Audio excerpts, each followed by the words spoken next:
হংকংয়ে ভয়াবহ অগ্নিকাণ্ড, মৃতের সংখ্যা ৮৩, নিখোঁজ ৩০০-রও অধিক।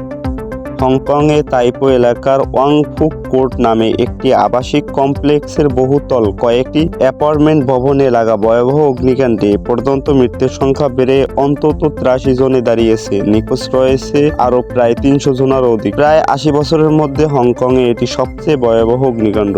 দুর্ঘটনার কারণ ও অগ্নিকাণ্ডের জন্য দায়ী সন্দেহ ওই আবাসন সংস্কারের দায়িত্বে থাকা একটি নির্মাণ কোম্পানির ৩ কর্মকর্তাকে বৃহস্পতিবার গ্রেপ্তার করেছে হংকং পুলিশ। পুলিশ ধারণা করছে নির্মাণ সংস্থা প্রেস্টিজ কনস্ট্রাকশন ফার্মের দায়িত্বে অবহেলা এবং অনিরাপদ নির্মাণ সামগ্রী যেমন সংস্কারের কাজে ব্যবহৃত বাঁশ ও জালের ঘেরাটোপের কারণে এই মর্মান্তিক ঘটনা ঘটেছে। গ্রেপ্তারকৃতদের মধ্যে রয়েছে ফার্মাটির ২ পরিচালক এবং ১ প্রকৌশলী। অগ্নিকাণ্ডের সময় বুধবার হংকংয়ের স্থানীয় সময় দুপুর ১২:৫১ ওয়াং ফুসকার্ডে আবাসিক কমপ্লেক্সে আগুন লাগে। ১৯৮৩ সালে নির্মিত এই টাওয়ার ব্লকটিতে ২০০০ আবাসিক ইউনিট ছিল এবং ঘটনার সময় এটি নতুন করে নির্মাণের কাজ চলছিল। প্রায় ২৪ ঘন্টারও বেশি সময় পর দমকল কর্মীরা আগুন অনেকটা নেভাতে সক্ষম হন। উদ্ধার ও পরবর্তী পরিস্থিতি। দমকল কর্মীরা তীব্র তাপ ঘন ধোঁয়ার মধ্যে ২৪ ঘন্টারও বেশি সময় ধরে কাজ করেছেন যাতে ওপারের তলায় আটকে পড়া বাসিন্দাদের কাছে পৌঁছানো যায়। এক ভিডিওতে দেখা যায় সবুজ নিরাপত্তা